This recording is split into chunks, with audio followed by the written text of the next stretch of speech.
स्वागत है बच्चों आपका नॉलेज हैंगआउट में। आज है चैप्टर 3 का 6th पार्ट, जिसमें हम पढ़ने जा रहे हैं ग्लोबलाइजेशन।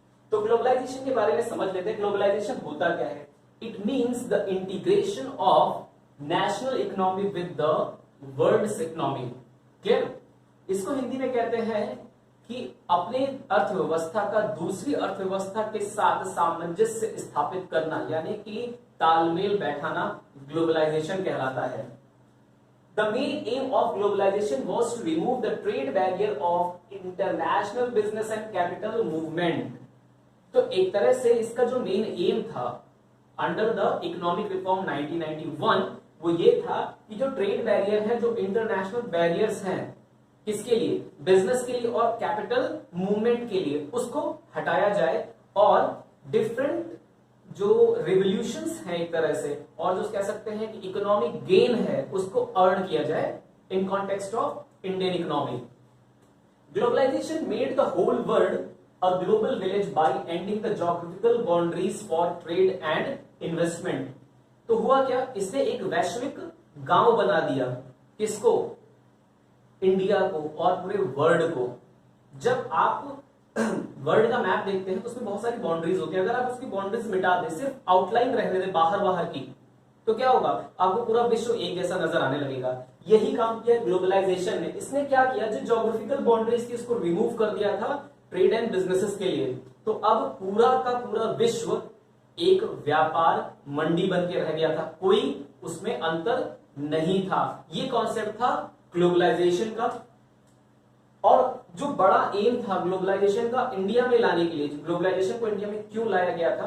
क्योंकि हमारे पास वैरायटी ऑफ प्रोडक्ट नहीं था, हमारे पास रेंज ऑफ प्रोडक्ट नहीं थी, हमारे पास क्वालिटी प्रोडक्ट नहीं था, हमारे पास इतनी टेक्नोलॉजीज नहीं थी कि हम क्वालिटी प्रोडक्ट्स या वैरायटी ऑफ प्रोडक्ट्स को प्रोड्यूस कर सकें। और बच्चों, हर सिक्के के दो पहले होते हैं, हेड और टेल, पॉजिटिव और negative.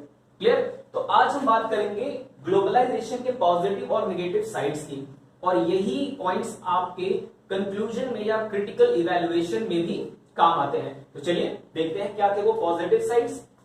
Now India has access to global market. अब इंडिया के पास पूरा हक था, अधिकार था कि वो विदेशी मार्केटों में अपने प्रोडक्ट्स को बेच सके। अभी तक ऐसा नहीं था because of export restriction and heavy export duties.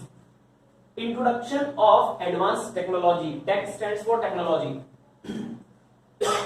अभी तक क्या था? जब विदेशियों के साथ हमारे कोई संबंध खास नहीं थे तो हमें एडवांस प्रोडक्ट की जानकारी नहीं थी। जैसे आपको पता होगा मोबाइल फोन्स में 5G, 4G, 3G, जब पूरा वर्ल्ड 7G और 5G यूज कर रहा था तो हम 3G में अटके पड़े थे।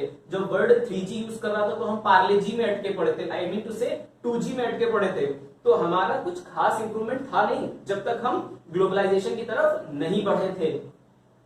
उसके बाद है opportunities for private business at international level. सब बड़ा चिल्ला रहे थे कि हम बहुत तीर मार सकते हैं, लेकिन मैदान में जाने की इजाजत नहीं थी। लेकिन अब ग्लोबलाइजेशन ने प्रोवाइड कर दिया था, रास्ता दिखा दिया था कि अब आप जाके इंटरनेशनल मार्केट को हिट कर सकते हैं। तो हमारे यहाँ के जो शेर थे प्राइवेट सेक्टर के, उन्होंने वर्ल्ड लेवल पर इंडिया को रिप्रेजेंट किया और दिखा दिया दुनिया को कि हम किसी से कम नहीं। उसके बाद आती है wide range of quality product. As I said, जब हमने अपने इंटरनेशनल बाउंड्रीज को ओपन कर दिया तो हम जब बाहर प्रोडक्ट बेचने जा रहे हैं तो ऑब्वियस सी बात है बाहर की विदेशी कंपनीज भी हमारे यहाँ प्रोडक्ट बेचने के लिए आएंगी। और जो आप इंपोर्ट करते हैं सामान या आप सामान एक्सपोर्ट करते हैं, they all have a quality standard. तो जब इंडिया में इंपोर्ट करके प्रोडक्ट्स आने लगे तो हमें भी एक wide range of quality products मिलने लगी। ये तो बात है पॉजिटिव साइड की। अब कुछ नेगेटिव साइड्स भी रही, आइए उसमें भी डिस्कशन करते हैं। तो पहला पॉइंट था major benefit were enjoyed by foreign companies. India के पास ना तो एडवांस टेक्नोलॉजी थी, ना तो इसके पास कैपिटल थी, ना क्वालिटी प्रोडक्ट था। तो ऑब्वियस सी बात है सारा जो बेनिफिट एंजॉय किया वो किसने किया? फॉरेन कंपनीज ने। एडवांस टेक्नोलॉजी के प्रोडक्ट उनके पास थे, क्वालिटी प्रोडक्ट उनके पास थे। हमने उनको क्या दिया? हमने सिर्फ इंडिया की एक मार्केट दे दी उनको अपना प्रोडक्ट बेचने के लिए। तो ज्यादातर बेनिफिट किसने कमाया? फॉरेन कंपनीज ने कमाया। उसके बाद करते हैं degradation of small scale business. जब लिबरलाइजेशन आया तो उसमें हमने क्या किया था?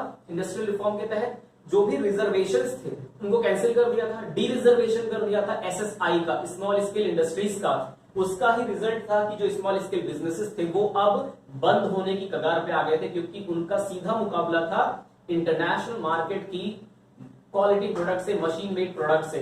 अब हैंडमेड प्रोडक्ट, क्वालिटी प्रोडक्ट यानी कि मशीन मेड प्रोडक्ट का सामना बहुत दिनों तक नहीं कर पाए।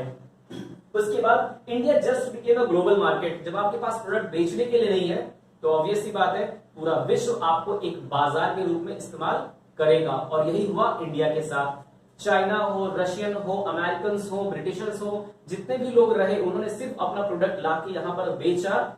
हमारे पास इतना कोई क्वालिटी प्रोडक्ट नहीं था कि हम इंटरनेशनल मार्केट पे कब्जा कर पाते। इकोनॉमिक डिस्पैरिटीज, इससे हुआ क्या?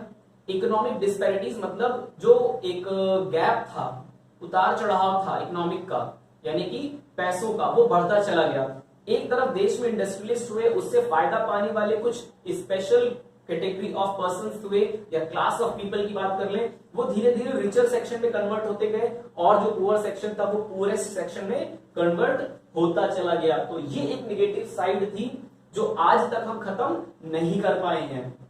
हालांकि हमने इनमें से कई पॉइंट्स को ओवरकम कर लिया है, लेकिन आज भी ये लास्ट के 2 पॉइंट्स ऐसे हैं जिसमें इंडिया मेहनत कर रहा है, जूझ रहा है, लड़ रहा है।